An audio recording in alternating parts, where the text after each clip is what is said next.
All right, welcome back, everybody. It's Max from PaperGold and Common Ground Finds with another PaperGold member win. Today, we are talking to Sam from Hollywood, Florida, on a book that he sold that I have questions on today. I know he sold it and he has questions on, so it's going to make for an interesting conversation. I'm going to tell Sam to tell us what he sold, and we'll get into it from there. So, Sam, welcome in. Tell us what book you sold for $135. Actually, I had it listed for 129, and 29. I ran a sale, Mm-hmm. and the sale brought it down to 109.65, which was Okay. I feel bad for you. I feel bad. You sold the book for $109. I feel bad. Tell us what book it was and where you found it and all that good stuff. well, it's from the listing, but Hills by Louis L'Amour. Louis L'Amour. Yeah. The Western writer. Right. Mm-hmm. And funny story about that is that I had been going to the bins 3 times in a row. The first 2 times there were no books. I would leave and then come back. The third time, I asked the lady, "What's going on? Why is there no more books?" And she tells me, Sam needs his books. exactly, right? And she tells me, "Oh, you got to come earlier." And then the fourth day, I go right as they were taking away the bins for the books, and I ran in and I started grabbing. I grabbed like 10 books, and that's one of them. I didn't even know what it was. As a matter of fact, I was gonna put it down because it kind of Mhm. looked to me looked a little bit, fake leather, and Right. but I took it anyways. Which it is. I mean, let's be clear. It is a leather. It's a leather. They call it leather red. It's a faux leather. Yeah, Um, but and it yeah, was so so nice looking that yeah, nice shape and everything, and it was right. like it's got to be a value to it. Well, here's the interesting thing for me on my end. I know why you grabbed it because it's a good looking book. It looks like it's leather, and of course, it may be an Easton Press or a Franklin Library. You're looking at it, but those books, Louis L'Amour, they tend to sell in lots or sets. A lot of 10 of those, a lot of 25, or what have you. You sold one copy for over $100, which I don't think that happens very often with the Louis L'Amour leatherettes. Do you have any explanation for that? I don't. I listed. I thought I was listing it very high. Okay. My original price was going to be 49.95, Okay. and then I saw that I was planning on doing a sale, so I was like, bring it up, and if it doesn't sell in a month or two, I'll bring it down. And somebody placed an offer for 79 actually, and Hmm. I ran with it, and yeah, go ahead, and I That's accepted $79. that's amazing. So it to me, maybe somebody needed that copy to complete whatever set they were building from the Louis L'Amour set. Um, because you did get great money for that single book. Now, Right. did that make you want to go back and see if there were any more after you comped that out? Yes, I did. I looked around. As a matter of fact, I went again yesterday, and I looked. They were also taking the bins away again, but I couldn't find anything similar to it.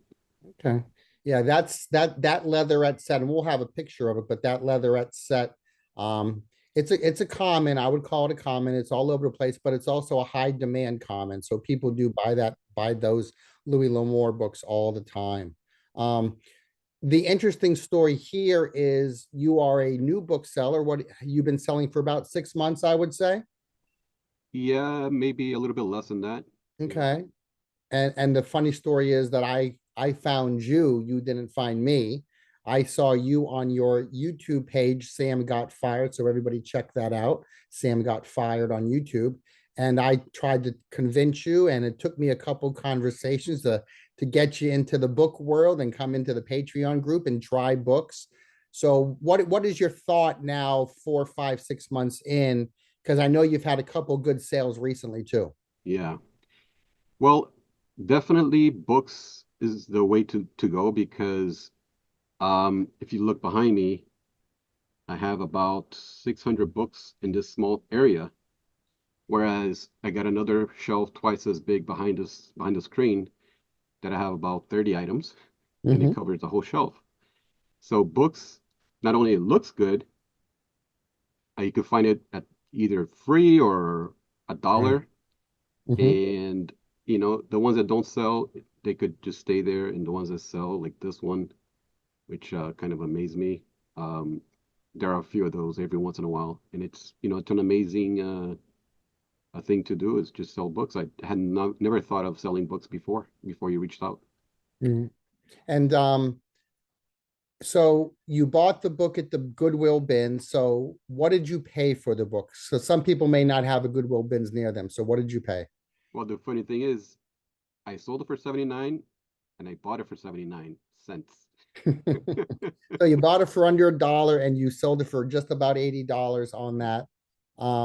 And this happens quite frequently. You can do this at the Goodwill bins. The Goodwill bins are an excellent source to find books. Um, and I know that you've continued to do that. You like the Goodwill bins, you like garage sales, and so you've been doing very well. Any advice for people that are new, starting out, or struggling with what they're doing? Because before we talked, you were sort of an everything eBay seller, and now you've been converted almost into a full-time bookseller. Is there any advice you'd give to anybody? Yeah, there's a popular saying that don't judge a book by its cover, and I do the opposite. I judge a book by its cover, and that's how I got this book. Whatever looks um has that vintagey. I usually look for like the 70s style looking Mhm. books without barcodes, and I've had good luck with that. Um, none of the You see a lot of people scanning for Amazon books, and I get whatever they don't get. Mhm. You see all of them scanning, grabbing all the books, and then they Right. leave With behind all books the with ones barcodes. Yeah, you're exactly, you're looking now for the non-barcode books. exactly, So yeah, that would be, yeah, I guess that would be the advice, is looking for non-barcode books. exactly, yeah, yeah. And I know you've had a couple of really good sales in the past. I know things are looking up for you. Um, I just want to say thank you for being a Paper Gold member and being a great source for people.